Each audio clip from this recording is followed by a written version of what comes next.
Today we're going to cover electric vehicles, why Californians are leaving California and going where? To Mexico. We're going to talk about home affordability, the index, and how it is right now. So much people can't afford homes. We're going to look at the graphs. Who likes graphs? Who likes graphs, right?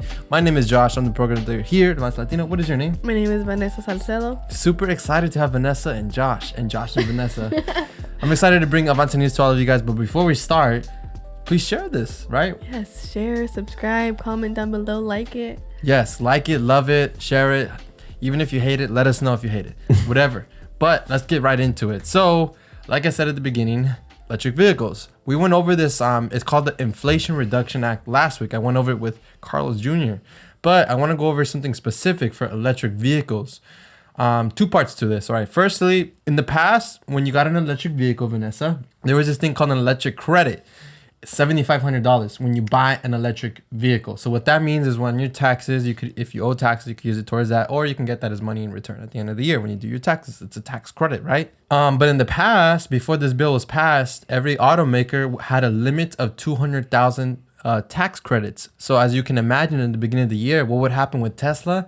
Boom, everyone would buy them because everyone's buying Teslas, especially the Model 3. So then you would run out of the tax credits. You'll have to wait till the next year to apply for it. But I have a question. So like if someone wanted to buy an electric vehicle after that, those vouchers were given, what would happen? They just would get the vehicle without that?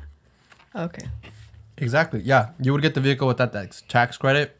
There's other organizations that give grants if you get an electric vehicle used or new. You have to apply for it and they'll find them for you, especially if you're in California.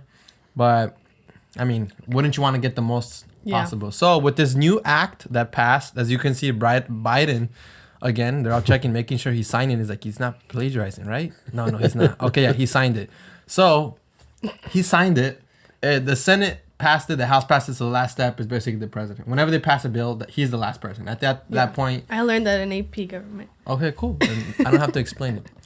You guys all took AP government too. All right. Now, the new bill, they're going to remove that limit. So it's unlimited now. But in order to be eligible, there's certain income limits. I don't know those income limits yet. And that car needs to be assembled in North America. There's obviously going to be more stipulations, but the removing of that limit is going to help. But here's the thing. You'd think all this is good, but let me go to this. There's a catch. There's a catch. Now, GM and Ford, which are car brands, right? They make cars, okay? Yes. They say that recently they increased their price on their electric vehicles, and supposedly it says it has nothing to do with the bill. But here's the thing.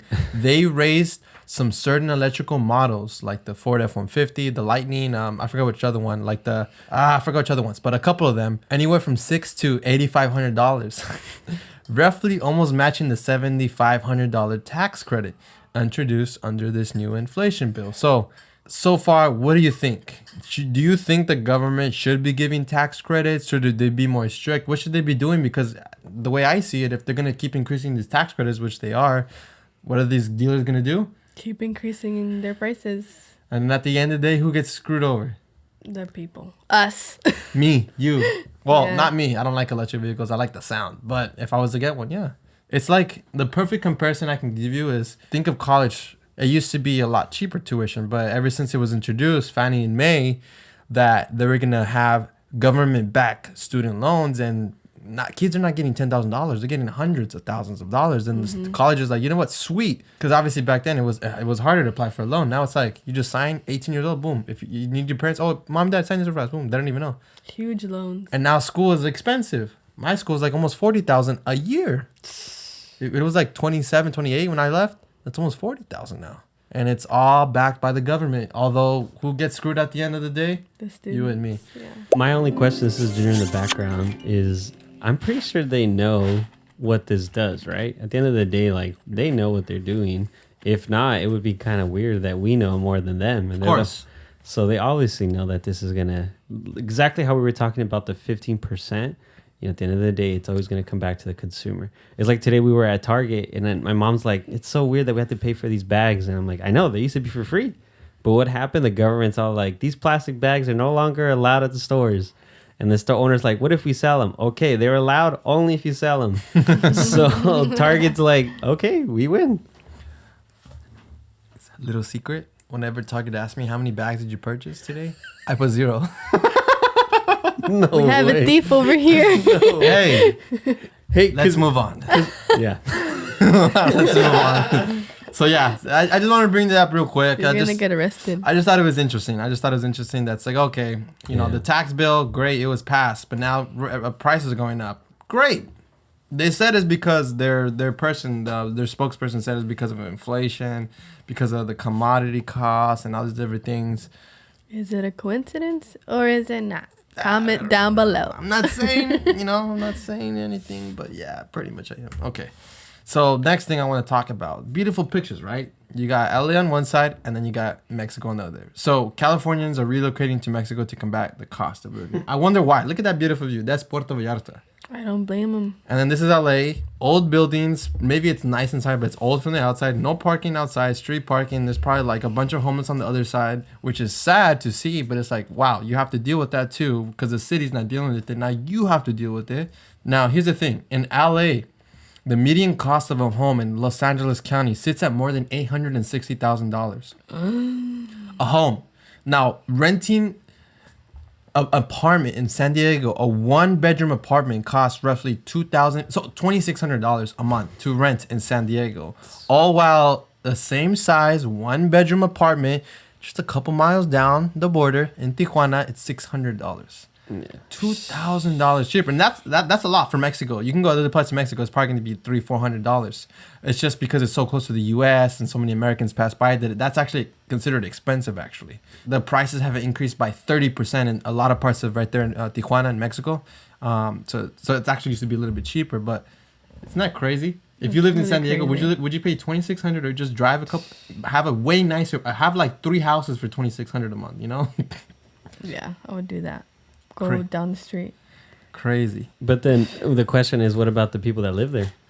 They get screwed over. Like I said, since they don't escape, the law of supply and demand. It exists in Mexico too, and because of that, their prices they're basically making everything expensive for the people that live in Mexico. That's $600 for us is cheap, but for them it's a lot. It's not cheap for them. Mm-hmm. So that's affecting them. So it's not good for them, for their local. It's like what's happening to a lot of parts in Florida. Yeah, well, yeah, like a lot of parts Austin. in the U.S. where there's a bunch of like Chinese immigrants, for example, that come and buy houses cash. Mm-hmm. No questions asked, no negotiating. What's gonna happen to other people? They're gonna get outbid, right? Same thing happened in Mexico. I guess the only plus is we're going to bring our money and hopefully also our business. So then we hire them and give them a better salary and a better wage. Give more jobs. But most of these people that move to Mexico are remote workers. Yeah. Digital nomads. Oh, man. That's what they call them. That's true. Yeah, so don't move over there. well, they do bring their business and they spend at the businesses there. Yeah, so yeah. in that sense. Oh yeah, they help the economy. Yeah, so there's pros and cons. There's pros and cons to everything. It's capitalism at the end of the day, right? You can't stop it. Just like with the cars, the dealers raising the prices, you can't stop it, right? Even though it sucks, it's like, then what do you do, right? So it's hard. It's hard. But yeah, so life is hard. Rent has gone up a lot here, also in LA County, Orange County. So it's for sure. It's pretty interesting to see. And I want to talk about this real briefly. This isn't something else. So the housing affordability has hit the sharpest decline in affordability on record ever. So what does that mean? So if you look at this chart, this is the 2008 housing crash and the rate cuts. So after the housing crash, affordability dropped to pretty low, like a little bit under 0%. All right, you see it right here, right? Mm-hmm. Now, ever since the pandemic, at the height of the pandemic, all the way since they started raising interest rates, we're at negative 29%. So we are at one of the highest, I think it's the highest on record, at least from 1990. At least to this chart, it is the highest amount of people that can afford a home. I mean, I know personally people that they qualified for like 600,000 roughly almost in the start of 2020, and now they're like at 250. They qualify. You can't buy a house at 250 in California. You can't even buy a mobile home. Some mobile homes are like 280, 290, 300. Mm-hmm. Condos are like 4, 5, 600. So it's like, I know a lot of people say there's not going to be a housing crisis, but it's different. It's a lot different from 2008. It's way, way, way different. But a lot of people can't afford homes. A lot of millennials can't afford homes. A lot of people can't afford rent. They're moving to other places. And one of the economist is someone that started the economy. That's the easiest explanation. He he thinks that we're at the high, like the peaks, and the key question is how much and how quickly will the prices decline, so they can go back up to affordability, so that people can start being able to afford homes. Because it has to go back up, right? Does it go up and down? Yeah, I mean, just so you guys can better understand, I wanted to show you guys this real fast. I have this home affordability calculator. So we're gonna go through it because I know you guys like to see things visually. Vanessa too. She probably saw this and like, oh, I don't get it. All right, so let's make it right. Yeah. So as an SLP, speech language pathologist, I looked this up so I kind of having a good idea. But obviously, your first year, you start off like roughly 90,000. Let's say you're 2 years into your job and you want to buy a house, so you're making roughly 100,000. Obviously, most people don't make this starting off, right? But she went to get her master's, so it's a little bit different. Let's say you're 2 years into your career, you're making 100,000 a year, and you save 25,000 as a down payment, in those 2 or 3 years, okay? Which with that income, you probably can save that in 3 years, right? And your monthly debt, let's say since your car is paid off, you're paying $0 in monthly debt. You have no credit card debt. This is rare. Most people have, some sort of payment. Your credit score, let's say, it's good. I won't put it perfect. Let's say it's good. 400. Oh, it's terrible. Let's say the interest rate is like a roughly 2 or 3 years from now. Let's just say 5%, just to play it safe. Because right now it's like closer to 6. Let's say it goes down a little bit to 5. You even at $100,000 income, you would only afford $432,000. What? Yeah, even at $100,000 income, you would comfortably afford, and they will approve you because of the debt to income ratio. They don't want you to go higher than 36%. And here's the thing, 25% is down payment, but you got to remember there's closing costs, and closing costs will come out to roughly with this house price, roughly 14%. I mean, $14,000. So at the end of the day, it's close. She needs to come up cash $40,000. Yeah. To buy a $432,000 house. And that's nowhere here. No, that's not even a condo or a townhouse. No. Now let's say both of us are. Let's say we both make the same, makes me right? Depressed. Let's say we both. No.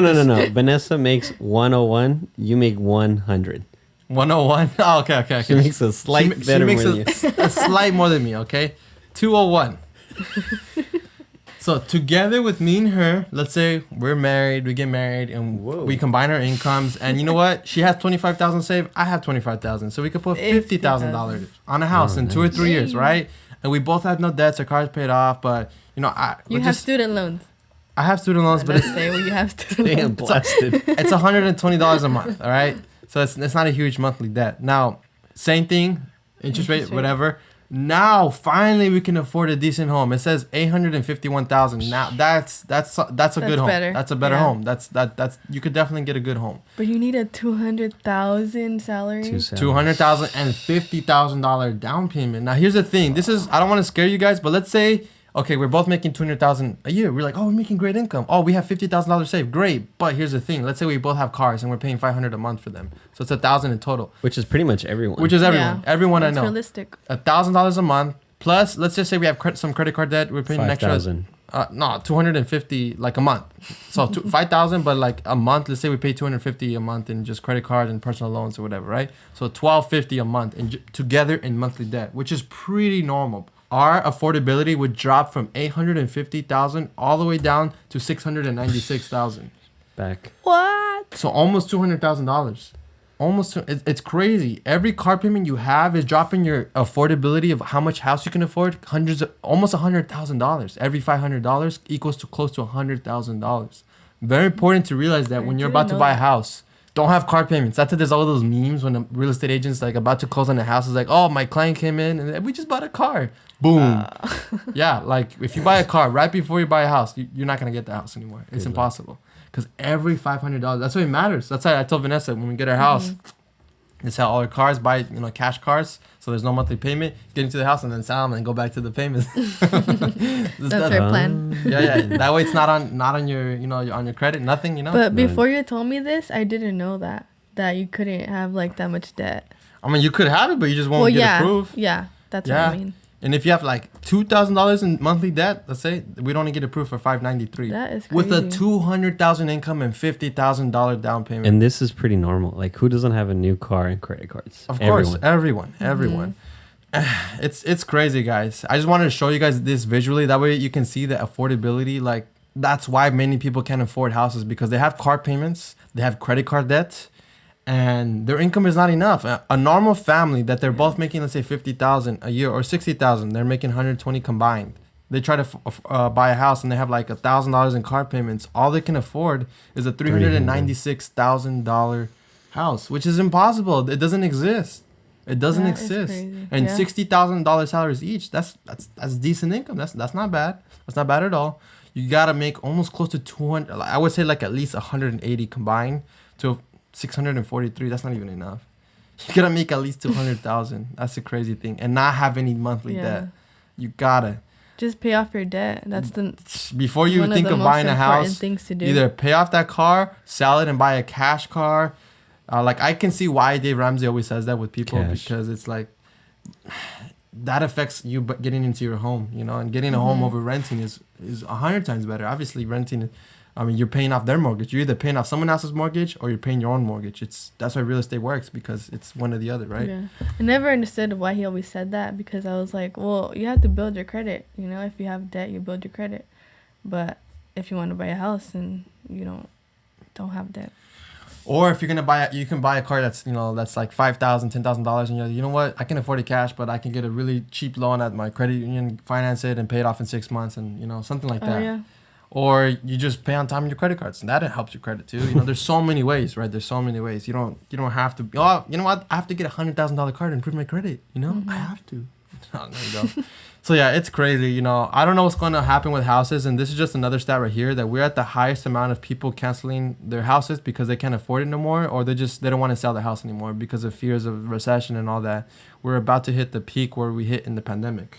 So we're really close to that. It was at 17.6%, and in June it was 14.9%. But I know it's a lot of numbers, a lot of stuff to it's a lot of numbers I'm throwing you guys at. But basically, just wanted to show you guys these two graphs because it's important to know what's going on in the world right now. A lot of people can't afford houses because of credit card debt, because of incomes are not going as fast up compared to the cost of stuff, food, gas, housing, all of that, right? And high house. And a lot of people are scared because of the recession, you know? So they're like, you know what? I'm going to stop. I'm not want to sell my house. Or people just can't afford it. They went into to looking at homes and they were qualifying with, for $700,000. And now since the interest rates were up, now they only qualify for $500,000, let's say. That's huge because the interest rates, it really affects how much you qualify. So that's why it's so important you lower your debt. That way when the time comes when houses do go down but the interest rate is high, you can buy because you have no debt. So what's really high right now, the interest rate or the house prices? Both. Okay. A lot of houses have cut their prices. Like I've gone on Zillow and it said 50,000, 100,000, 50,000 down. But if you also you zoom out, a lot of these houses went up 300,000-400,000 in the last 2 years. In 2 years, so they went down, but it's still not enough. Like in 2 years, 200, 300,000. Imagine when I want to buy a house. Well, when we want to buy. Whoa. You can't by yourself. You need me. No. He needs you. We need each other. You need me. All right. I have some other interactive stuff I want to show you guys, but before we get into it, let's see if you remember. Pop quiz. The EV tax credit is at $7,000. True or false? False. What is it at? 7,500. Yay! Correct. The median cost of a house in LA County sits at more than $860,000. True or false? True. True. Yay! Surging home prices and mortgage rates cut housing affordability by 29% over the last year. True or false? True. Yay! Correct. I had to read it again. Yes, it's right here. Look, 29%. Yeah. Perfect. All right, I want to show you guys. We showed you guys Dave Ramsey last week, but let's show you guys another clip. This one's good. Oh, look, he's picking his nose. But let me rewind. All right, ready? Mm-hmm. Jeremy is with us in Tulsa, Oklahoma. Hi, Jeremy. How are you? Hi there, Mr. Ramsey. Doing great. How about yourself? Better than I deserve. What's up? Hey, wife and I are both recent graduates. We have an amount of debt, looking at $290,000 in student loans. Good God. Who's the doctor? My wife has her doctorate of physical therapy. I have a master's of environmental health and safety, a bachelor's of chemistry. And my question is, would it be a bad decision to purchase some rental properties to increase our cash flow? You're broke. You're $300,000 in debt, and you call me up and want to buy a rental property. No. You have a crisis. You're Congress. You have a mess. No. You are on beans and rice and beans. No vacation. You will not see the light of day. You will work like an animal until you get this mess cleaned up. No, you don't buy rental property. I like what he said. You're not gonna see the day of life. Beans and rice. Classic Dave Ramsey. Classic He's Dave so Ramsey. straightforward. I like how he roasted them. Like, you're a doctor? Who's a doctor? None of them. She has a doctorate, but she's not a doctor. Oh. Yeah, so none of them are doctors. And 300. Can you guys believe that someone has $300,000 in student debt? Well, you worked in a place that saw that type of debt, right? No, we didn't sell. No. That you saw that. We saw it. Yeah. People with that. Yeah. I know personally someone, people that have that much or more. It's Oh yeah, we nuts. know one person. Yeah. So stressful. It's crazy. It is very stressful, and it's like, I can't believe he had the guts to call Dave Ramsey and said, "You think we can buy a rental property?" Like, yeah, I don't know. I'm speechless when I see videos like this. It's just crazy, like the lack of financial literacy that we definitely need. Mm-hmm. What do you think about that? It's just crazy how much debt they had, and he had the audacity to ask him, "Can we get rental property?" If he knew Dave Ramsey, he would have And- known the answer. I think. Well, most of that student loan debt, which is sad too, because we keep talking about this.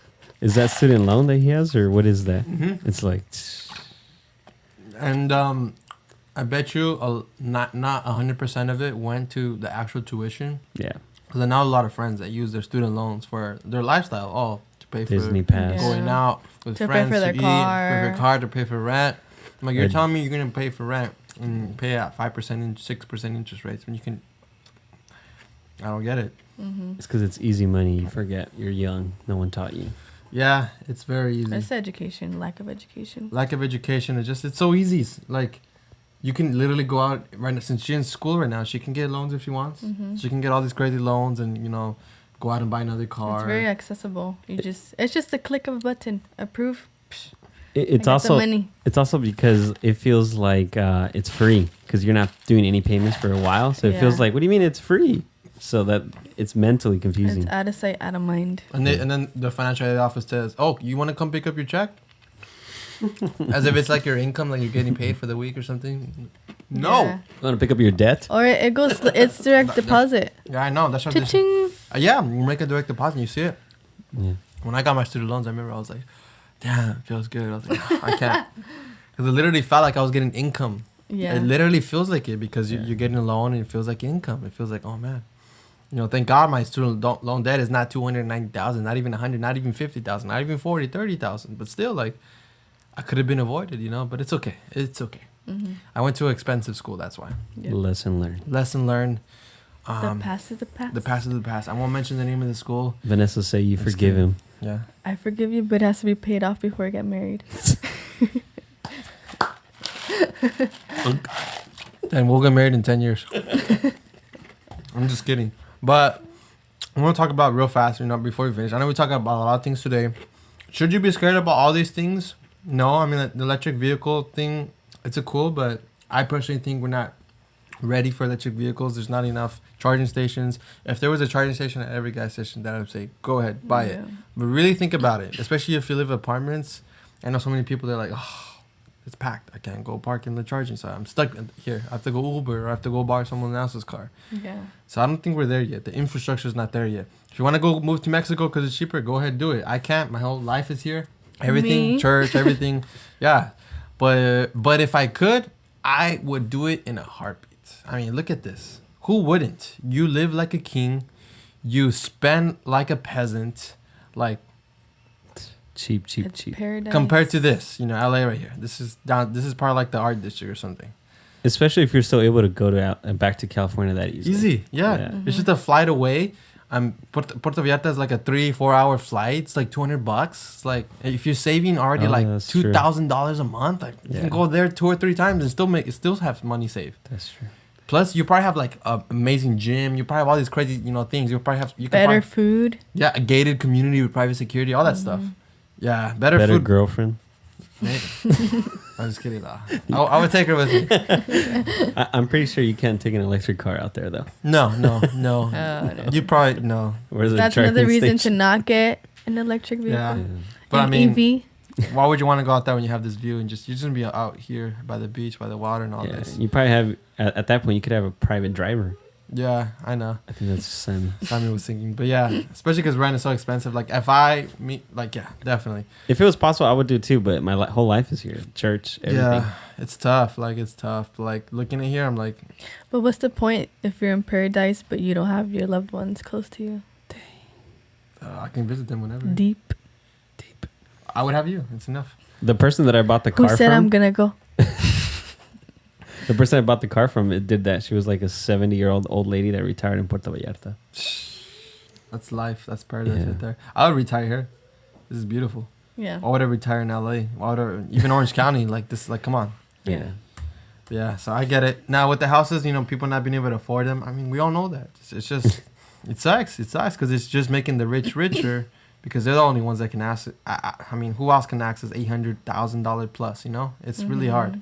A family that makes $100,000 a year, which is pretty good income, to each of them making $50,000. You can't afford a house here. You can barely afford a car. It's sad. It's crazy. I don't know. The only thing that can fix it is if income goes up and if home prices go down. But maybe home prices might go down a little, but income's not going to go up like that. And I feel like also they need to bump up the supply of homes, That's the only especially way. in California, all the regulations that take forever, If they allow more, what do they say? No more single family homes. So that's going to affect a lot of the prices. It's not that it's no more single family homes, but now they're allowing to have multiple units within one lot. So what are investors thinking? Why would I have one house when I can have six, and I can make 6 different tenants? Like that's stupid. I'd be stupid to just do, one unit. Why I'd do 6? And it's like, of course, it's going to cause more people to buy, to build those instead of single family homes. Yep. Yeah. So it's tough. So it's, the only way out is move to another state or look for ways of, making more income. That's the biggest problem with people when they want to buy a house is their income is low and they have too much debt. The down payment you could save over time. If it takes 5, 10, 15 years, whatever, you could save your down payment.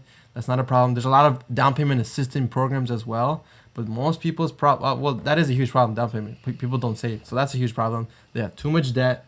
If a $600 payment, if you have a $600 car payment, you're probably missing out on $100,000 plus in house that they could have approved you. But because you have that car payment, they won't. And their income is just too low. It's just too low. We have to find ways to make more income, find a new job or New streams of income. Yeah, it's just hard, especially if your family comes from immigrant family. Like you tell someone to find a new job, but it's like you need a college education or you need to know certain different things. It's hard for them to go from coming from another country, not knowing the language, and going to tech sales. Like what do you mean? Like I gotta learn the language first, But it's not impossible, impossible. Before we go into the next thing, is there anything you wanted to add to that or? No. After my little rant. I agree with you. You have to disagree with something. No. Surprisingly, this time, no. She's probably just tired and just wants to end this. That's why. No, I really do agree with you. It just sucks. I'm just kidding. For the immigrant families and The families that we serve. Low-income families, I can't really get other streams of income because maybe they just don't know English or just they didn't get their GED or education. But it's not impossible. The great thing about the immigrant community is we're very entrepreneurial. So the best way, the only way, I'm not going to tell someone that comes from another country, go get an engineering degree, go get this degree or that. It's hard for someone that's born here. Start a business. That's the best and the easiest way for someone that comes from another country to be able to afford to buy a house, to build generational wealth, is to start a business. If you start anyone can start a business. You don't have to have a college degree or even know the language. Just people that don't even know English and they're making a killing off their business. The only thing that they don't know is how to start one. So that's why we have Avance Latino. Yeah, we have resources. Or if they do know how to start one, they don't know how to maybe connect to, opening a bank account and all that. We have a lot of other workshops. And we have a lot of resources, and we have a lot of people that we know. So if you starting a business, have a business and want to formalize it, we have those connections to help you to formalize it. We have technical assistance partners. We have bank partners. We have a lot of people that can help you. But I do believe. And I feel like what's funny about our generation is a lot of us aren't handymen, and a lot of the people that are immigrant are very handy. So I feel like there is a big need of people that are handymen like them. And if they start their own business like that, which we see with a lot of people that we know that are immigrants, construction or here I'm a handyman. Trades. I can go trades. It's super in need, especially because everyone here is a college engineer, computer geek, or something that doesn't know how to do anything. I don't know how to do most things. I don't know Exactly. I don't know how to. I can only change the light bulb. When it comes to electricity, that's it. Yeah. I don't know how to do the wires. I don't do none of that. I don't know how to. I'll kill myself. Yeah, I'll shock and kill myself. Like, So no. it's not worth it. I'd rather pay someone. Like, I don't know how to, Yeah, there's a lot of things I don't know how. So like their skills, even though like you said didn't go to college, are in need. Yeah. Oh, yeah. Yeah. I don't want to make you feel like only because you're an immigrant you can't make it. You can definitely make it, and the best way is by business. So many businesses you can start. So many, right? Mm-hmm. And we can do a whole workshop on that. But that's the best way. I'd recommend, that's the best way to escape the matrix or the rat race. Because it almost feels like a matrix. No one can afford a house, right? We're like almost stuck here. It's like, only they can, but we can't, It's the only way to escape it. Now, COVID resources. I just want to let you guys know that there's 2 types of tests: the PCR, the antigen. I'm pretty sure by now you guys know what they are, but if you don't, the antigen will have thousands of tests that you can take at home that we have, boxes full, or the PCR, where you get your results in 1 or 2 days.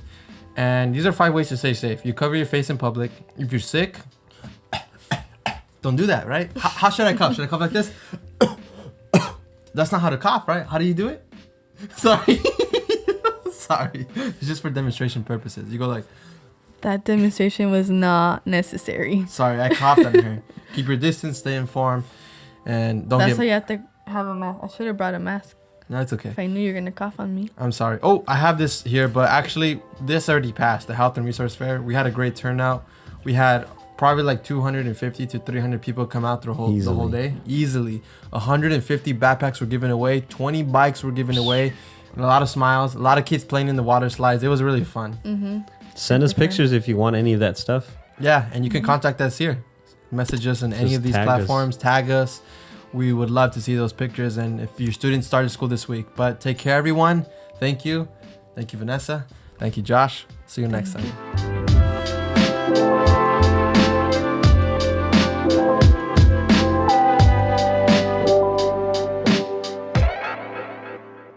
I already went over. I just forgot for a second. Bills that are passing. Okay.